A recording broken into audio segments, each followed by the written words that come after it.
I'm working too hard for these things. I gotta subscribe. You too can subscribe. 4 times a year, you get 2 CDs packed to the hilt with game demos, video interviews, event footage, downloads, and more. All this for only $29.95 a year. In the meantime, check out this issue of the Underground Jampack and see what you've been missing.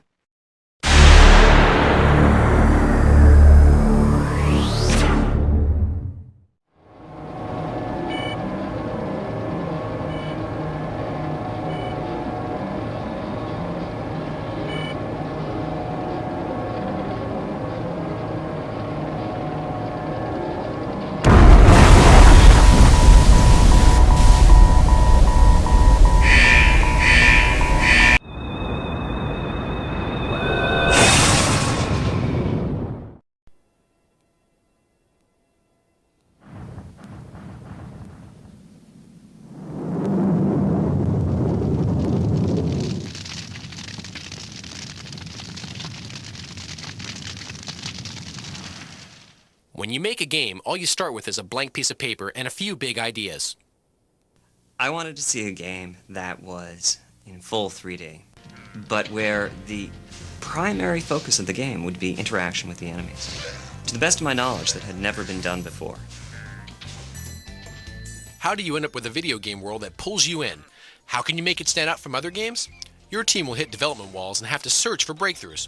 Here's the inside story of the making of Spyro the Dragon in an exclusive tour for the PlayStation Underground.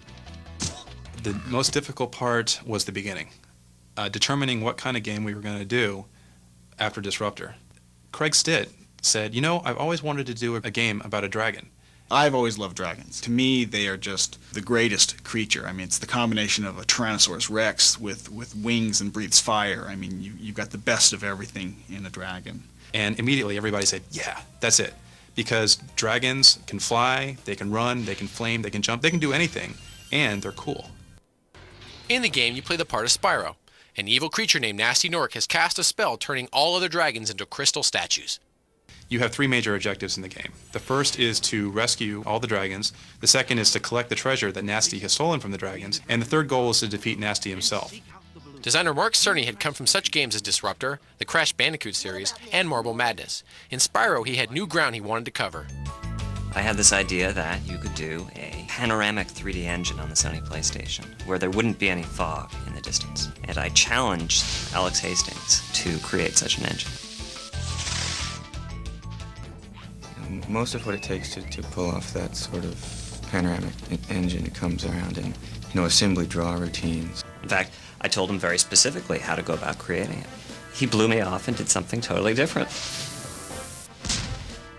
But it turned out much better than what I had in mind. Engine to draw the environments has broken down into 7 different little renderers that work on different levels of detail of the environment to try to keep this, the fact that you're seeing a quarter of a mile away and what would be tens of thousands of polygons into something that's more manageable. Because not only did you have these big, long views where anything in the universe could be seen from afar, but also he created an engine where you could have detail on the objects that were close.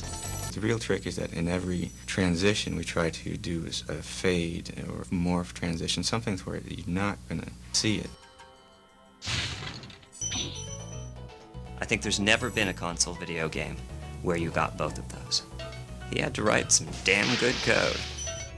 The fact that this game is coded specifically for the PlayStation is probably our biggest advantage. When you compare it to, say, a PC or other console platforms out there, the PlayStation is really different. The things it can do well is it can draw an enormous number of polygons. Some of those guys have 5,000 polygons in them. You'd never try to do that on any other console. Well, I think the flying levels really were a surprise for us. Everybody loved it. We made sure that we had more of them. I played the flying rounds, the free flight rounds over and over again, trying to get through all the obstacles in the shortest amount of time and trying different paths to see if I can beat the record. You can easily waste an hour or 2 doing that and not even realize it. The DualShock analog controller really allows a great feel and a good freedom of control. You can just point it any direction you want and you're going there. And they've integrated the feedback in there too. You can ram yourself into a wall and you'll just feel it come back at you. The game also has features especially for hardcore gamers. In every single instance where you can super dash, there is a secret place you can get to. That is our challenge to all the really good players out there. Is not to go out and buy a hint guide or read about it in the magazines, but to find out for themselves where it is they can go or what it is they can do. Another feature that pulls you in is the soundtrack. Spyro includes some well-known voices. Don't worry, the only one who's gonna be trapped is him. When we were putting together the voice of Spyro, we talked to Carlos Alazraqui first, and last, as it turned out. I think we went through about maybe 5 or 6 versions, you know, where He was like really, really young and had Lionel up in the nose, and then he was like really cooler and older, and they actually recorded something like that, but then they found out he was too mean. so then we just kind of did a mixture in between the two, where it's kind of like he's really kind of a go-getter kind of guy and kind of tough, but really kind of nice. Be on the lookout for Note Commandos, Spyro. The other big voice part of the game is with the dragon. One of the voices that we've relied upon a lot is Clancy Brown, who's a well-known actor who was in Starship Troopers. The dragons are freed from their crystal, and then they give him advice and tell him how to play the game cryptically, you know, to teach him how to fly, how to use the buttons, where to go, what to say, who to do, who he has to fight, who he doesn't have to fight. As soundtrack and gameplay come together, is Spyro a world that pulls you in? It's already had an effect on the team. Actually, now, if you walk around the office, a lot of people speak in the voices of the characters. What? Album, album, album. Oh! Ow. You can put that on the tape, I know. That's the only thing I'm going to have on there.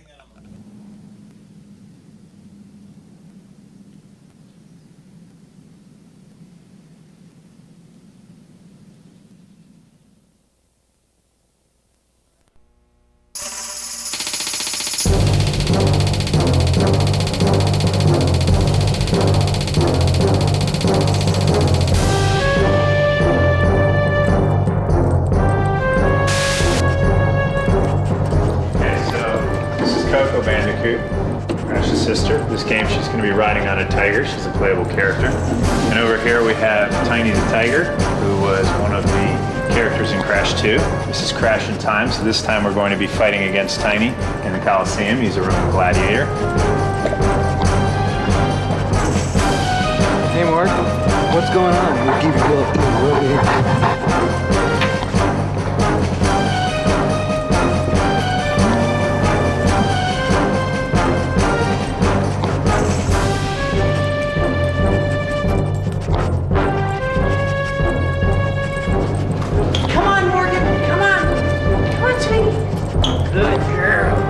Great footage.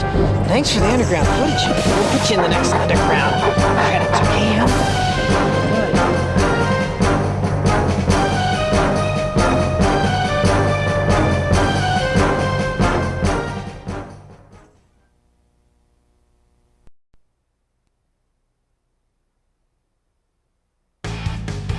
You love to play games. If you're a subscriber to the PlayStation Underground CD magazine, you also get to help us make one. It's a mini-game called Project Wormhole. Race a futuristic car down a tunnel and dodge enemies and obstacles. Over 4 issues, we've been showing subscribers how it comes together. See how the car is built. Test it hands-on. Watch the tunnel come together. Use our tunnel editor to make sections of your own. Learn how the vehicle gets put into motion and detects collisions. And check out the basics of artificial intelligence and sound effects. Viewers have been sending in suggestions for the game as it's built to www.playstation.com. If we like an idea and use it, that subscriber's name might just end up in the credits. This is a hands-on introduction to building a mini-game, something no other magazine can do. It's the kind of insider experience available only on PlayStation Underground CD magazine, the magazine you play. Give us a call and get connected.